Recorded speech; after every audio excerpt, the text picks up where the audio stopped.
ರೈತ ಸಂಘ ಹಸಿರು ಸೇನೆಯ ರಾಜ್ಯಾಧ್ಯಕ್ಷರಾಗಿರ್ತಕ್ಕಂಥ ಸನ್ಮಾನ್ಯ ಶ್ರೀ ಚುನಪ್ಪ ಪೂಜಾರಿ ಅವರ ನೇತೃತ್ವದಲ್ಲಿ ಹುಕ್ಕೇರಿ ತಾಲೂಕಿನ ಸಂಜು ಹಾವಣ್ಣವರು, ನಾಗರಾಜ್ ಹಾದಿಮನಿ ಅವರ ನೇತೃತ್ವದಲ್ಲಿ ಈ ನಾಡಿನ ಹಲವಾರು ಪರಮಪೂಜ್ಯರು, ಅದರಲ್ಲಿ ವಿಭಾಗದ ಪರಮಪೂಜ್ಯರಾಗಿರ್ತಕ್ಕಂಥ ಶಟಸ್ಥಲ ಬ್ರಹ್ಮನಿಷ್ಠ ಚಂದ್ರಶೇಖರ ಶಿವಾಚಾರ್ಯ ಮಹಾಸ್ವಾಮಿಗಳು, ಪರಮಪೂಜ್ಯ ಸಿದ್ದಬಸವ ಮಹಾಸ್ವಾಮಿ, ಸಿದ್ದ ಬಸವದೇವರು ಇವರ ದಿವ್ಯ ಸಾನ್ನಿಧ್ಯದಲ್ಲಿ ಹಲವಾರು ರೈತ ಮುಖಂಡರು ಕೂಡಿಕೊಂಡು ಈ ಭಾಗದ ಅನ್ನದಾತರ ನೇತೃತ್ವದಲ್ಲಿ ನಿರಂತರವಾಗಿ 4 ದಿನಗಳ ಕಾಲ ಸಮಗ್ರ ನೀರಾವರಿಗಾಗಿ ಹೋರಾಟವನ್ನು ಹಮ್ಮಿಕೊಳ್ಳಲಾಗಿತ್ತು.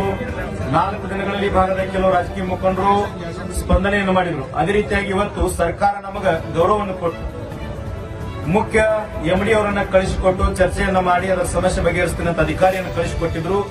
ಅದರ ಮೂಲಕವಾಗಿ ಎಲ್ಲ ಸಮಗ್ರವಾಗಿ 1-2 ಗಂಟೆಗಳ ಕಾಲ ಚರ್ಚೆಯನ್ನು ಮಾಡಿ ಎಸ್ಪಿ ಅವರ ನೇತೃತ್ವದಲ್ಲಿ ಎಲ್ಲ ನೀರಾವರಿ ಅಧಿಕಾರಿಗಳ ನೇತೃತ್ವದಲ್ಲಿ ಚರ್ಚೆಯನ್ನು ಮಾಡಿ 5 ರಿಂದ 6 ಯೋಜನೆಗಳನ್ನ 1 ರಿಂದ 1.5 ತಿಂಗಳೊಳಗೆ ನಾನು ಪ್ರಾರಂಭ ಮಾಡ್ತೀನಿ. ಏನೇ ಸಮಸ್ಯೆ ಇದ್ರೂ ಬಗೆಹರಿಸಿಕೊಂಡು ಸರ್ಕಾರ ಮಟ್ಟದಲ್ಲಿ ಚರ್ಚೆ ಮಾಡಿಕೊಂಡು 6 ಯೋಜನೆಗಳನ್ನ ಬಗೆಹರಿಸ್ತೀನಿ.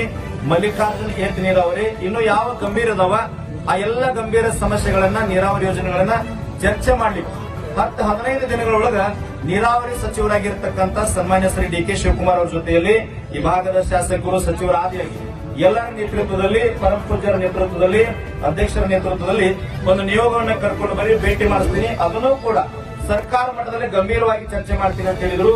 60 ವರ್ಷಗಳಿಂದ ನೆನೆಗುದಿಗೆ ಬಿದ್ದಿರತಕ್ಕಂಥ ಯೋಜನೆಗಳನ್ನ ರೈತ ಸಂಘ 4 ದಿನಗಳಲ್ಲಿ ಈ ಭಾಗದಲ್ಲಿ ಜನರ ಜೊತೆಗೆ ಅವರ ಕಣ್ಣೀರಿನ ಜೊತೆ ಸ್ಪಂದನೆಯನ್ನು ಮಾಡಿ ಹೋರಾಟವನ್ನು ಮಾಡಿ ಒಂದು ಗೆಲುವಾಗಿದೆ ಅಂತ ನಾನು ಹೆಮ್ಮೆಯಿಂದ ಹೇಳ್ತೀನಿ.